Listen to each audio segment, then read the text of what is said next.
Support for Arkansas Week provided by the Arkansas Democrat-Gazette, the Arkansas Times, and KUAR-FM 89. And back with the second half of our special edition of the broadcast, and our guest, U.S. Representative French Hill, Republican of Arkansas' 2nd District. Congressman, thanks very much for coming in. You bet, Steve. Thanks for the invitation. You would take it on a hanging news or a breaking news angle. It's been breaking for weeks now, and that's an aid package, follow-up aid package. It's jammed up in the Congress, and it's a bizarre scenario. You have your president you have your Treasury Secretary and the Democratic Speaker of the House making nice with one another. The president saying go even bigger, and on the other end of the Capitol, the Senate leader saying too big. What's going to happen? And why can't this work better? Right. Well, I don't know that I think we're going to get a deal before the election, but I can tell you what the deal should look like and what would help, I think, the American people the best, and that is to extend the Paycheck Protection Program. There's about $130 billion left. That would help our small businesses, allows them to have a second paycheck protection loan. We still have businesses, obviously, that are not on their feet. Secondly, bring some stability to this unemployment question. How much unemployment extra at the federal level per week? Let's have the flexibility the governors are asking for the $1.25 billion that we've given the governors. Governor Hutchinson wants to spend that money on broadband, which is a great idea. I fully support it. That was in the CARES Act too. But we have to have an act of Congress to let them spend the money after 12/31 of 2020. And then finally, President Trump wants additional stimulus checks or economic tax rebate checks for families. That has to be agreed to. So the Senate's far apart, as you say, from the Speaker, and the Speaker and the Treasury Secretary are not in agreement yet. So I view this as people in good faith trying to make progress, but I view it as something that's going to now, unfortunately, happen after the election. Part of it, the Democrats say, is your party's reluctance. You've got your heels dug in on liability protection for employers. That has to be a component of the bill. Well, Leader McConnell has said that that's his number one issue, and Speaker Pelosi has not disputed that that's an important issue. So I don't think that's the hang-up on this measure at all. All right, on to the issues of this campaign. Why is it so close? It is widely perceived to be your closest race. Well, in the races I've had in 2014 and 2018 and now 2020, I've always had close races in this district. This is a classic swing district in our country, and the American people are very much 50-50 when it comes to politics these days. And so to me, this feels just as close as my 2014 race and my 2018 race. And probably the only reason I didn't have a close race in 2016 is my opponent was not actively campaigning or spending money, and my opponent in this race has millions and millions of dollars of outside money from the Democratic establishment backing her campaign. Well, with the exception, though, of Pulaski County, the district really hasn't swung much, though, in the last decade. No, but the races and the polling are always close right up to the election. It's true that I've won those races and run by a good margin, but all the polling and all the race feels like a close race, and that seems always my experience in the past 6 years. Well, is it not also a fact? Is the face of your party is President Trump? Is he a drag on your campaign? Well, I've seen his polling in this district, and he's certainly going to win this district and win the state. So I can't tell you analytically that he's a drag on my campaign. My campaign revolves around the issues I've worked for 6 years: improving the economy for small businesses, cutting red tape, cutting taxes, improving care for our vets, working on economic development priorities for my counties. So I'm running on my record. We have had 1,200 cases of COVID reported in Arkansas in the last 24 hours. Over 100,000 cases since the pandemic began. In the last 2 weeks, the number of public schools in Arkansas in the red zone has doubled. Mr. Trump gives himself a 10 on handling the COVID. What do you give him? I give our leaders a best efforts in this COVID, both at the national level with our president and our governors, because this novel coronavirus has not worked out like the public health officials told us it might. And Steve, I've said consistently, if we knew back in February and March, what we know today, I think we'd be a lot more effective at planning for PPE, the ventilator needs, the vaccine and therapeutic work, how to handle school, how to handle work, how to handle travel. We certainly wouldn't have shut down all of elective surgeries, for example. So I think our leaders are doing the best they can with the information that they've had, and I particularly tip my hat to the way that Governor Hutchinson has navigated this changing landscape here in our state. And I'm glad I live here rather than in a state like New York or California that's had a much tougher time and now has a much bigger economic challenge. Well, but they did have the information, sir, at the time. Now, the administration has acknowledged that. Well, they had the information that the disease was infectious and that we should follow the CDC standards. I agree. But we were also told back in March that there was a chance that it would not be as long-lasting as it has been. And so the CARES Act was designed based on that public health recommendation. That's why we had the unemployment compensation extra through July. We had the PPP program to be used for the first 8 weeks of May and June. And what we've learned is that it's a much longer lasting virus. It's still very infectious, that we have to learn to live with it, and we have to learn to tailor our approach to tackle it while we wait for therapeutics and a vaccine. And that's why I just don't condemn the public health officials that have tried their best or the public officials at the top of our state and our federal government for working the best they can to tackle it. Well, they have said, well, it is widely assumed that the public, Dr. Birx, Dr. Fauci, the others, were telling the administration, Mr. Pence, and the president when he would listen, this is going to be much worse. And we're in this for the long haul. And yet the administration seemed to drag its feet. Well, they asked for emergency money the beginning, really in February, asked for a supplemental appropriation, thinking based on what the CDC and NIH were telling the Congress and the president. The president shut down travel because he was concerned about the infection coming into the U.S. from abroad. So I don't want to debate the point. It's a terrible disease, and we're all fighting to beat the virus and get our economy back open. But it was a novel coronavirus, and we really went into it not knowing everything we needed to know in order to be prepared. And that's why I've argued routinely that we need to get our act together on a public health crisis of this scope, and we need to plan ahead for the PPE, the therapeutics, and in my view, make sure that we have our supply chain more located here in the U.S. and not dependent across the oceans for our medical supplies. The governor that you have endorsed, Mr. Hutchinson, and who has endorsed you at innumerable press conferences that I and others covered, expressed repeated teeth-gritted frustration at the White House and at the administration for the difficulties in supply management, in assistance to the states. Frustrated almost to the breaking point. Yeah, that's a good point. And that is in our federal system. He never said it was bungled at the White House. It's a legitimate point to think about our federal system in a national public health emergency, because FEMA and the Presidential Emergency Directive were geared to our geographic situations like a hurricane or a tornado. And in this national pandemic, I believe, and I really do support, that FEMA should have taken over production and coordination for PPE, vaccines, and that kind of thing, and dealt it out to the states using DOD resources. I think that could have produced a better result. We were bidding, as you know, for ventilator production against New York. And I can tell you who won that debate on buying those ventilators. So I think there's a lot we can learn from this to improve our public health planning for emergencies, big time. And I've got legislation to do that.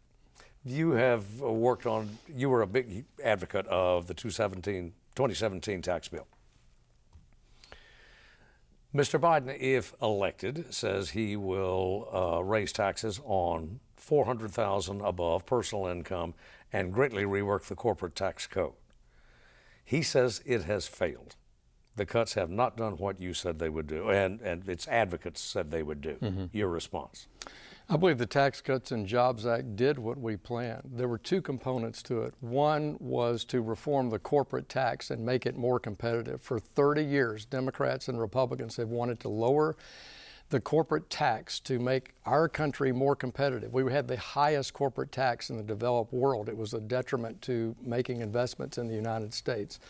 So that was cut to a more competitive level. Second, we wanted to remove the double taxation of American income for our companies that sell abroad. And 50% of our publicly traded companies have 50% of their income from offshore. So we reformed the corporate tax. It produced more jobs. It brought jobs back to the U.S. and investment back to the U.S.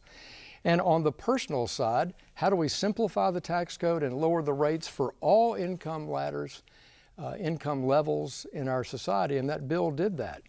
The Arkansas family, a typical Arkansas family, got to save $2,000 more of their hard-earned income. Typical? Typical. And 9 out of 10 Arkansas families could take the standard deduction and file a more simple form. So the middle income people benefited probably the most from that Tax Cuts and Jobs Act. And the final thing I would say is that simplification closed loopholes and made our tax system more competitive. And look what the results were. We had the lowest unemployment since Richard Nixon was president before this pandemic hit, with the lowest unemployment rate for blacks, for women, for Hispanics, for our economy at large. Take a look at it on the personal income tax side. The critics say, and the tables would seem to indicate, that it was heavily skewed toward the very wealthiest Arkansans and Americans. All Americans, more than 35, 40% of the benefits went to the... All Americans got a tax break in the Tax Cuts and Jobs Act. And don't forget, the higher up you go in earnings in our country, the more of the taxes you pay. So in dollars, yes, I'm sure they saved significant dollars at the top, but everyone received a tax cut and a significant one. So the bottom line was the Tax Cuts and Jobs Act lowered taxes for all Americans at all income levels, created jobs, and produced a more competitive economy here, and all families benefited. Well, a previous congressman from the 2nd District, who was chairman of the Ways and Means Committee, by the way, liked to remind people, when you make more, you're supposed to pay more. And they do pay more. That's a progressive tax they do. system. We have a very progressive tax system. In fact, at the lower end in the Tax Cuts and Jobs Act, people were taken off the tax rolls. They don't even have to pay taxes anymore. The the income tax cuts, though, at least in the middle, are temporary. Why? They should be made permanent. This is a force of our arcane budget rules in the House of Representatives and the Senate, that all budget rules have to comply to a 10-year budget window. You've seen this in the last few tax bills passed by the House and the Senate. I think the tax cuts should be made permanent as they were designed in the Tax Cuts and Jobs Act. As far as the corporate tax cuts go, it has, its critics say, in fact done the reverse to no small extent. It has encouraged overseas investment. Factory investment here has, much of the savings anyway, have gone to stock buybacks. I disagree with that. I don't think the record will show that. I think you'll see that stock buybacks ebb and flow with profits in our economy. That's true. But the bottom line is you saw R&D spending at the same levels or higher than they had been over the past 10 or 20 years. You've seen no increase measurably in non-productive use of that money. You saw people get pay raises, you saw people get bonuses, you saw discretionary contributions to retirement plans, you saw minimum wages increased, and you saw more corporate investment, capital investment in the country as a result of the Tax Cuts and Jobs Act.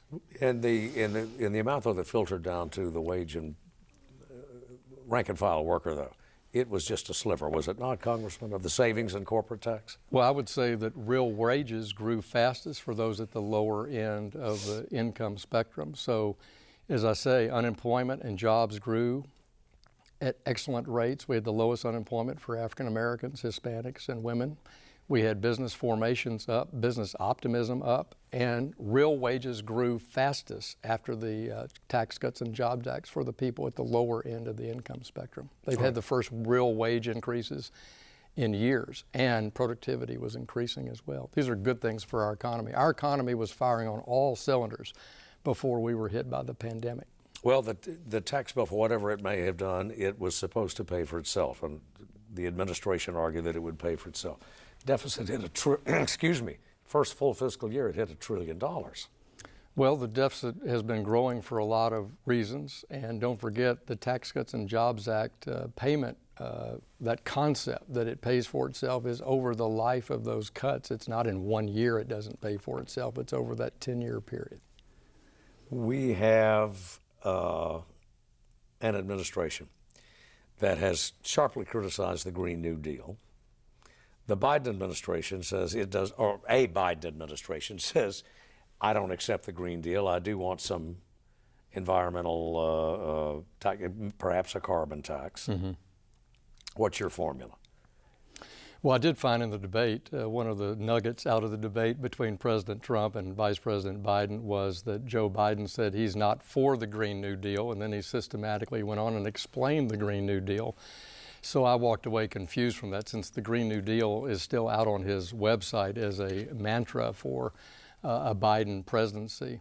I think what we have to do, Steve, is recognize that we have a long way to go for improving our carbon emissions, and there's two ways to do it. One, we should have more carbon capture, and we do that through prohibiting deforestation in remote parts of the world like the Amazon. That goes a long way to helping it. We need to expand forest management practices here to make sure that we're growing forests and preventing deforestation. We can do that through our foreign policy. Secondly, we need to continue to do research. We spend $600 million a year on advanced, environmentally friendly energy at the DOE, the Department of Energy, on batteries. You can't really have renewable energy take the full power grid over because you can't store it.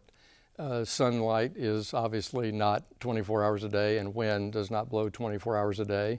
And when you get too dependent on it, you have what we have in California, which is a series of rolling brownouts. They've made a huge mistake by decommissioning their natural gas generation, which is 25% cleaner than coal and a much better, cheaper base load. And they've also no longer support nuclear energy.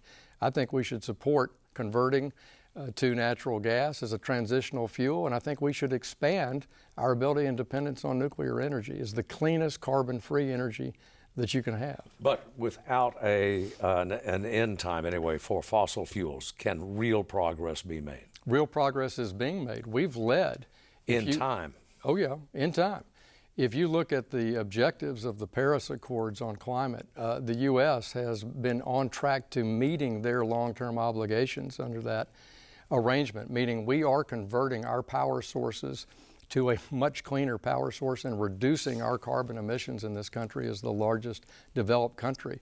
The problem with the Paris Accords is it let all the developing countries off the hook, particularly China and India, that are building every month new coal-fired plants. What we should be doing is urging them to convert to natural gas and nuclear. Your opponent has said that you are using dog whistles. You mentioned this past week in an interview, or several days ago in a past interview, that one of the things that Senator Elliott would do if elected would be to join the Black Caucus. What's wrong with the Black Caucus? Nothing. I worked with the Congressional Black Caucus for 6 years. I'm the vice chairman of the Historically Black College and University Caucus. I work with them on Pell Grants. I work with them on capital financing for our HBCUs. I've worked for them to expand educational opportunities for people. Bring it up? No, you let me finish. And I've worked with them on training incarcerated folks getting out of prison and the First Step Act. What I was saying, I was going over a litany in the answer to Frank Lockwood's questions of what would Senator Elliott do when she got to Congress. I said she joined the Democratic Conference. She joined the Congressional Black Caucus. She would then vote for Nancy Pelosi. It was a litany of things that she would do as a freshman congressman. The only pejorative statement in that, Steve, was that she would vote for Nancy Pelosi for Speaker. And that's a problem for our country because Nancy Pelosi's policies are not in agreement with Arkansans. Well, increasingly, President Trump's policies aren't in agreement with Arkansans, are they, at least in terms of health care?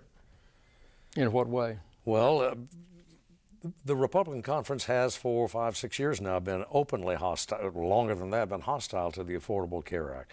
President Trump said as late as today he hopes the U.S. Supreme Court will scuttle the Affordable Care Act. It's getting to be pretty popular, and especially in terms of pre-existing conditions, is it not? Well, that's why on the House reforms that we worked on so hard in early 2017, we had full funding and full coverage for pre-existing conditions. And when you looked at the actuarial work we did on that, this was how to reform and replace aspects of the Obamacare Act, the Affordable Care Act, that has raised prices, limited choice, and reduced opportunities for people to get affordable health insurance. That pre-existing condition coverage was said it would lower rates at all age groups from 26 to late in retirement age, would lower premiums paid, give them more affordable coverage, and cover pre-existing conditions in a more effective way than the Affordable Care Act. Kaiser, if I'm comparing the same, Kaiser says the coverage, though, would not be as good as what is now in place under the Affordable Care Act. I don't think that's right, but I mean, we don't need to have dueling studies here. I'm just going back to 2017 when we had actuarials work with us, the Department of Human Services, and the states look at how to better design pre-existing conditions coverage with a pre-funded benefit guarantee fund and the funding for that, and run the scenarios for pre-existing conditions in the insurance markets. We were told that it would be better at all age groups for both people with pre-existing conditions and those without pre-existing conditions. Well, in the meantime, you've got as many as 300,000 Arkansans either under expanded Medicaid, yep, or purchasing on the exchanges that are in danger of losing coverage. Well, the exchanges, of course... and it's been, for 5 years, Congressman, we've heard repeal and replace. Well, replace with what? And we've passed bills that do improve the ACA and repeal and replace it with credible, more and better health care coverage for families. Had they been enacted into law? No, because we had a negative vote in the Senate. And since then, Nancy Pelosi's been the Speaker of the House, and she hasn't taken up any bills to reform the Affordable Care Act. The Democrats have given up on this issue, Steve. They now are for single-payer government takeover of health care. They, for example, support that single-payer system, which will take work-produced health insurance away from people and potentially put Social Security and Medicare at risk with that. It's a $30 trillion plan, according to think tanks in Washington. Some probably prefer single payer, others say public option. What's wrong with that? Look, the bottom line is the more you get government involved in directing prices and doing this, you're going to ration care, drive up care, reduce choice, and take families' control of their health care and their health coverage away from them and their physicians. Back to the dog whistle argument that Senator Elliott brought up.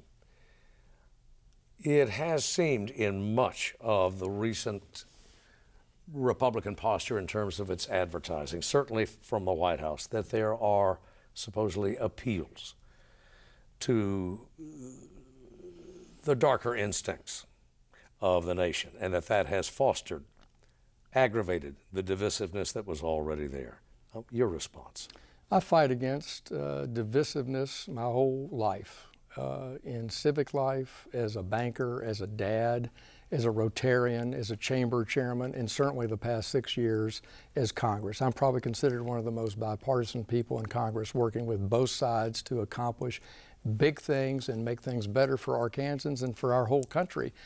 And so I reject divisiveness. I don't think anybody should do that. What about Nancy Pelosi saying, when Christopher Columbus's statue is torn down in Baltimore, shouldn't that stop Speaker Pelosi? No, people do what they're going to do. That's not responsible. We need to have our leaders not divide this country, but unite this country. And everybody has a role to play in that when it comes to this issue of let's have the respect for peaceful protests in this country. Let's respect our First Amendment right to peacefully assemble and express our views for equal justice under the law. We're all for equal justice under the law. We want our communities safe and unified and together. We all want that in all walks of life. So, I just reject the idea that people are not that using divisive language, whether they're Democrats or Republicans, whether it's the president or whether it's the Speaker of the House. What does Black Lives Matter mean to you? Black Lives Matter is important because we're all made in God's image. And black lives are just equally important to all lives. That's what it means. It means we're all created in God's image, and we all deserve equal treatment and equal respect. We all are, as I say, not only in God's image, but we love our neighbor as ourselves. And so Black Lives Matter is a call for respect. Everybody wants equal justice under the law. I certainly believe that, and I expect all Americans believe that in their heart. And if people don't, they need to look inwardly and correct that view. Well, it's become an epithet, though, on the right. There's some concern that your party, and I asked the same question to Senator Elliott earlier, whether her party has been driven too far to the left. Has yours been driven by the president's party too far to the right, and are you being carried along in that? I don't know what you're referring to. Well, his rhetoric, and primarily. Well, I think his rhetoric is he wants our communities to be at peace. He wants peaceful protests. He doesn't tolerate looting, mayhem, and destruction. There's no call. When you're calling for social justice in our country, something we all believe in, we all are striving for Abraham Lincoln's more perfect union. And when you are peacefully protesting and calling for justice, to turn around and set fire to the pharmacy building down the street from the Arkansas State Capitol, that's not encouraging social justice and equal treatment under the law. So I think the president's calling for peace in our communities and law and order. And I think that's what a lot of Americans want. We can have peaceful communities and social justice. We can have fabulous police departments that follow the law and care for our citizens and equal justice under the law. You don't accept that most, or the great majority anyway, of protests have been peaceful? I think most of the protests are peaceful, but we have historic levels of violence we haven't seen in 5 decades in a lot of our biggest cities, and it's concerning to a lot of Americans. We can have peaceful protests, but we don't need to have looting and mayhem in our cities. And I have to end it there, Congressman, because we're simply out of time. Steve, great to be with you. Thank you for yours. Appreciate you. Come back. And we'll see you next time.